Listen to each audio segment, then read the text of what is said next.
Hello, Padawans. Nothing I can do with this hair. I got the 1950s pompadour look today. My hair is a mystery to me.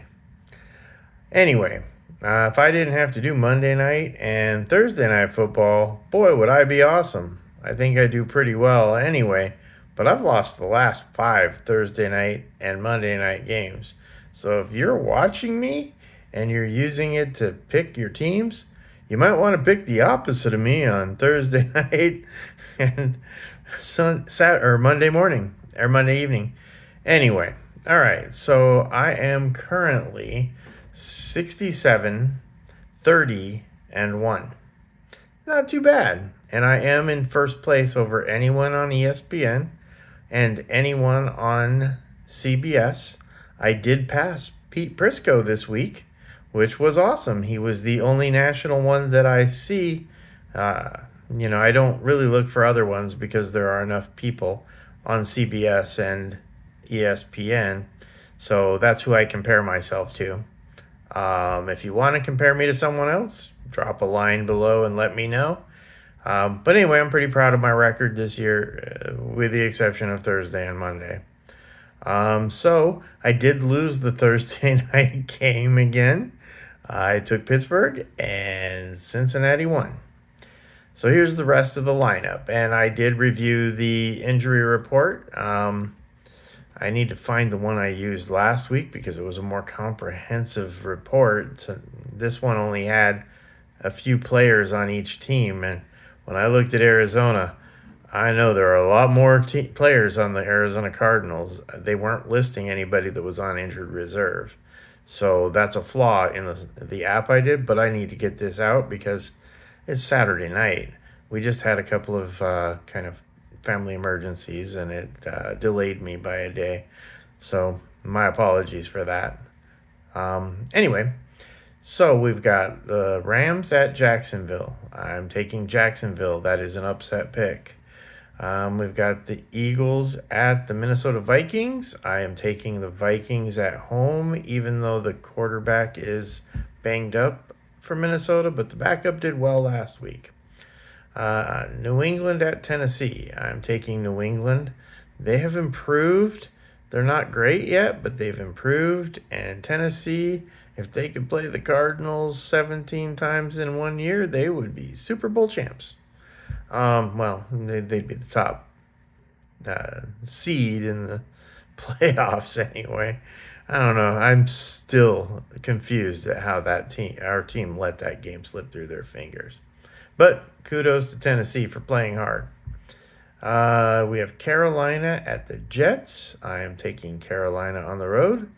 We have Miami at Cleveland. I'm actually taking Cleveland, I think, for the first time this year.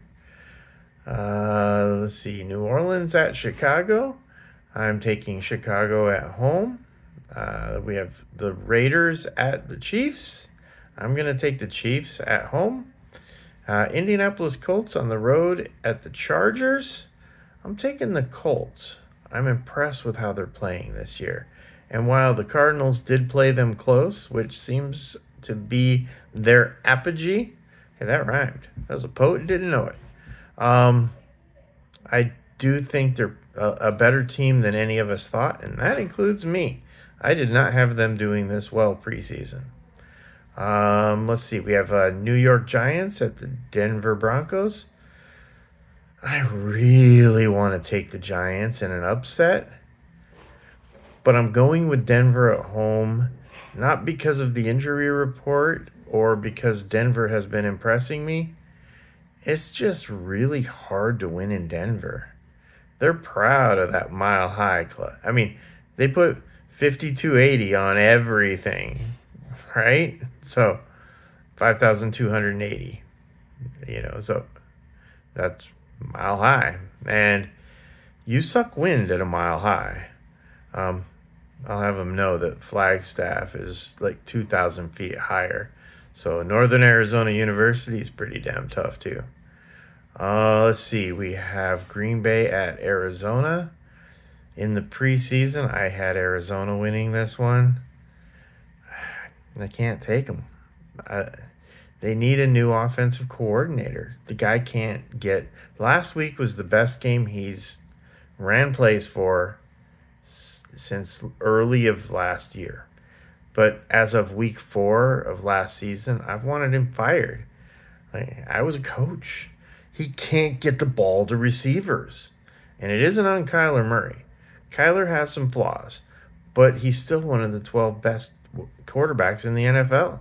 It's not his fault. I've seen him drop passes into a receiver in double coverage at the end zone so many times. You can't do that if you don't have talent. His first 2 touchdown passes to Marvin Harrison Jr. was an incredible pass at the post right as he was falling out of bounds. And the second one, he got it to him in double coverage, and Marvin Harrison Jr. turned, stretched out with his arm, and pounded the ball at the goal line before his knees touched. 2 amazing passes. And then he goes the rest of the season with hardly any targets. It's easy to... in fact, here's a stat for you when you're thinking about Arizona. The only easy catch or easy target that Marvin Harrison Jr. has had in 2 years was a couple of weeks ago, first play of the game, a quick slant. That's the only target under 10 yards in his entire NFL career. That's not Kyler Murray. He was the primary target to get him a catch and get him momentum, and he played better. Anyway, sorry to rant about my team, but, there's like 10 people following this, so sorry. When there's more, I'll probably do a little more of every team, but I'm still pretty frustrated about this season. Let's see, Washington at Dallas. Washington has some significant injuries to some of their significant starters, so I went with Dallas at home on that one. This could have been a toss-up. Atlanta at San Francisco. Man, I keep getting burned by going against San Francisco, but they're a MASH unit. Like, when I think of San Francisco 49ers, I think of the theme song from MASH, and yet they keep winning. It's got to be talent, coach-wise, that's keeping their team going. That's damn impressive. But I am taking Atlanta. They've been playing better as well, and I just think the injuries have got to catch up with San Francisco eventually. Tampa Bay at Detroit on Monday night. I've got Detroit at home. Tampa Bay doesn't have their starting running back. They're banged up, and they've been winning a lot of close games. But Detroit is a good team, and the app that I looked at didn't have a lot of injuries for Detroit. So I might be getting hosed on this one because I thought they had some significant injuries a couple of weeks ago. I don't have points on that, but I'm going to throw it out there. Do I have a pen in here? Because I want to write it down. Let's see. We're going to go with Tampa Bay 17. Man, it's hard to do anything with one hand. And we're going to go Detroit 27. So that's 44 points. And then Houston at Seattle. I'm going with Seattle. And I'm going Seattle 31, Houston 21. So it looks like both of them are 10-point spreads, and that's 52 points for the total. Anyway, as always, never bet more than you can afford to lose. Make sure that you bet wisely. Don't overbet. Sometimes I just throw a dollar bet out there and pick 9 teams. It's just fun to see if I can get a 9-team parlay right. And I've done it quite a few times. I do throw upsets in there sometimes just for fun. But when I'm taking it seriously, usually it's a $5 bet, especially if you get a free bet if you lose. So I'll do a $5 bet, and I'll pick 3 to 5 teams that I think are going to win. And if they win, or if I'm going to get the free bet, I might pick some upsets. because if I'm going to get a free bet anyway, then I just make the free bet an easy one. I did reach out to Action Casino to see if they would sponsor me, because I think it would be fun to go in to the casino like on Sunday during all the games and talk to people and have a live stream if I'm able to do that. And I would love to work with a tribe. I asked Luxor, Mandalay Bay, and Excalibur, and they kind of just blew me off. So I'd rather work with somebody that is interested in me, and they've so far taken me seriously. So they're reviewing videos.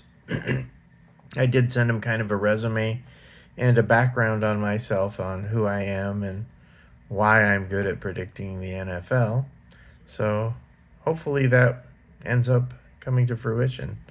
I'm not going to give out their email address because I don't want to, I don't want to just have people calling them or emailing them, unless they say no, or they're on the fence, or they want people to support me. I have a lot of people on Facebook who support me. They just aren't all that many into football. So anyway, thanks for letting me into your life. Good luck tomorrow, and please subscribe and like if you like the content. Have a wonderful weekend. Bye-bye.